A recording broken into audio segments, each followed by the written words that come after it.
ഇതൊക്കെ നമ്മുടെ വിശ്വാസത്തിന്റെ ഭാഗമാണ്. നമ്മൾ അള്ളാഹുവിന്റെ മന്ത്രനാളിലാണ് നമ്മുടെ വിശ്വാസം. ഈമാൻ, ഇസ്ലാം കാര്യങ്ങളിൽ വിശ്വസിക്കണം. അള്ളാഹുവിന്റെ പ്രവാചകന്മാരിലും കിതാബുകളും മുസ്ലിങ്ങളും ഒക്കെ നമ്മൾ വിശ്വസിക്കും. അതിനാണ് നമ്മൾ വിശ്വസിക്കും. ആ വിശ്വാസം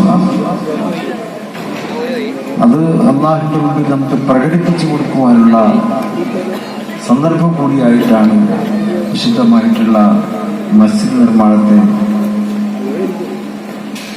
ഖുർആൻ തന്നെ വിശേഷിക്കുന്നത്. അത് നമ്മുടെ നമസ്കാരം നിലനിർത്താൻ ആവശ്യമാണ്. അത് നമ്മുടെ ജീവിത വിശുദ്ധിയുടെ തിളക്കമാർന്ന പാതയാണ്. പള്ളിയുടെ ഏറ്റവും വലിയ പ്രതിനിധാനം എന്നുള്ളത് അവിടെ നടക്കുന്ന നമസ്കാരം തന്നെ. നിസ്കരിക്കാൻ വേണ്ടി ഏറ്റവും പറ്റിയ പ്രദേശം പള്ളിയാണെന്നാണല്ലോ ആദരവായ പഠിപ്പിച്ചത് പുരുഷന്മാരെ സംബന്ധിച്ചിടത്തോളം. അപ്പൊ ആ നമസ്കാരം തന്നെയാണ് പള്ളിയുടെ ഏറ്റവും വലിയ പ്രതിനിധാനം. അതേ അവസരത്തിൽ പള്ളി മറ്റനേകം കാര്യങ്ങളുടെ വിശ്വാസപരമായിട്ടുള്ള കാര്യങ്ങൾ, അനുഷ്ഠാനപരമായിട്ടുള്ള കാര്യങ്ങൾ, അതുപോലെ തന്നെ മറ്റ് ഇസ്ലാമിക ശരീഅത്തിന്റെ അനുധാവനം നിർവഹിക്കുമ്പോൾ അതിലേക്ക് വെളിച്ചം വീശുന്നതായിട്ടുള്ള ഒരുപാട് കാര്യങ്ങൾ, അതൊക്കെ തന്നെ പള്ളി വിധാനം ചെയ്യുകയാണ്. അള്ളാഹുവിന്റെ സംസ്കാരം, അള്ളാഹുവിന്റെ ഭവനമാണല്ലോ പള്ളികൾ. അള്ളാഹുവിന്റെ ഭവനമാകുമ്പോൾ അള്ളാഹുവിന്റെ സംസ്കാരമാണ് പള്ളിയുടെ കാതൽ. പള്ളിയുടെ അകത്തളങ്ങളും അതാണ്. പള്ളി എന്നുള്ളത് പുറംമോടിയുടെ മാത്രമല്ല. ഒരു പള്ളി എന്ന് പറയുമ്പോൾ പുറംമോടി വേണം, ആകർഷകമായിട്ടുള്ള പുറംമോടി. അത് ഇതിനുണ്ട്. എന്നതുപോലെ തന്നെ അതിന്റെ അകത്തളങ്ങൾ അത് അള്ളാഹുവിന്റെ സംസ്കാരമാണ്.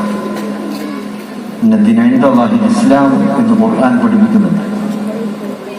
അള്ളാഹുവിന്റെ പക്കലുള്ളതാണ് അവന്റെ സംസ്കാരം. അള്ളാഹുവിന്റെ സംസ്കാരം ഇസ്ലാമികമായിട്ടുള്ള സംസ്കാരമാണ്. ഖുർആനിലൂടെ സമൂഹത്തിന്, ലോകത്തിന്, തലമുറകൾക്ക് പകർന്നു കൊടുത്തിട്ടുള്ള ആ സംസ്കാരം, ആ സംസ്കാരത്തിന്റെ ഉറവിടവും ആ സംസ്കാരത്തിന്റെ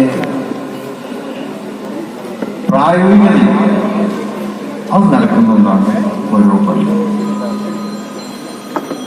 അവിടെയാണ് വിശ്വാസിയുടെ ഏറ്റവും വലിയ വിജയം എന്നുള്ളത്.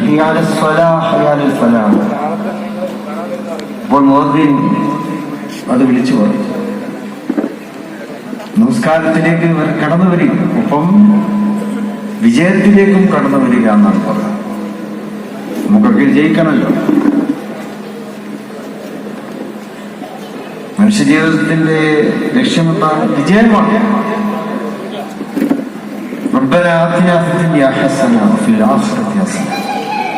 ഖുർആൻ നമ്മളോട് ദ്വാരക്കാൻ പറഞ്ഞ വാക്കുകളാണ്. ദുനിയാവിലെ ഹസനാത്ത് വേണം, ദുനിയാവിലെ ഗുണങ്ങൾ വേണം. എന്നതുപോലെ തന്നെ ശാശ്വതമായ മറ്റൊരു ജീവിതം നമുക്ക് വരാനില്ല. ആയിട്ടുള്ള ജീവിതത്തിൽ അവിടെയും നമ്മുടെ വിജയികളുടെ കൂട്ടത്തിൽ ഉൾപ്പെടേണ്ടവരാണ്.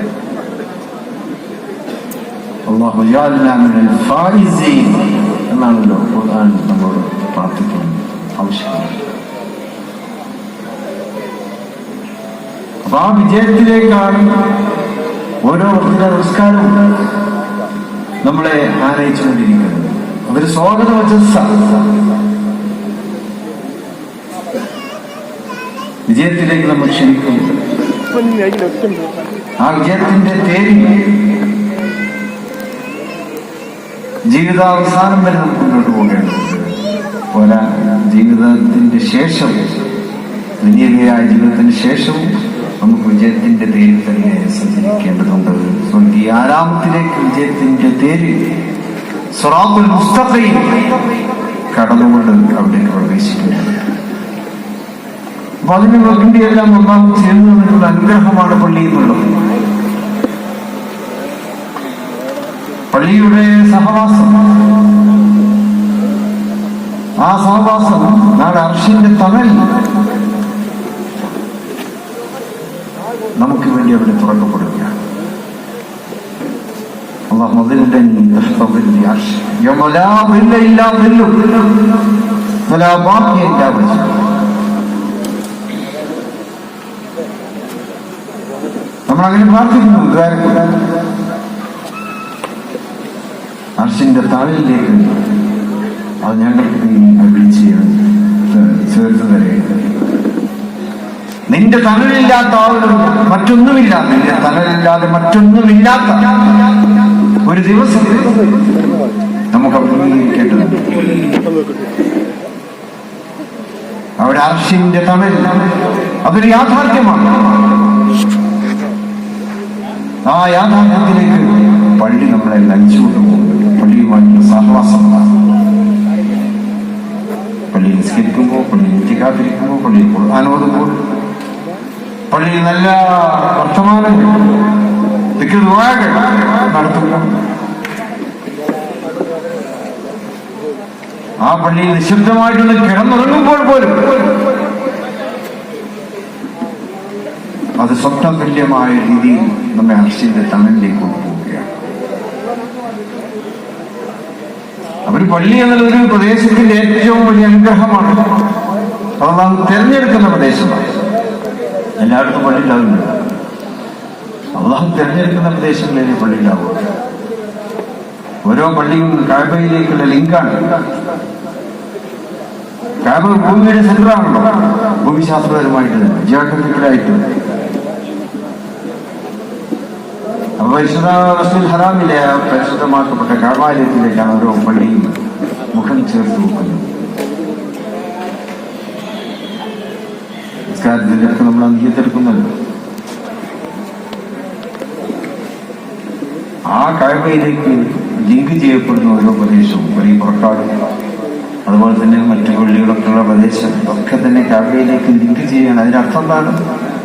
ആ പള്ളിയുടെ അധികാരിയാണ് ലിങ്ക് ചെയ്യുന്നത്. ഇന്നത്തെ ഭാഷയിൽ ലിങ്കിങ്ങും അപ്ലിങ്ങിങ്ങും ഒന്നും ആർക്കും വിശദീകരിച്ച് തരേണ്ടതില്ല.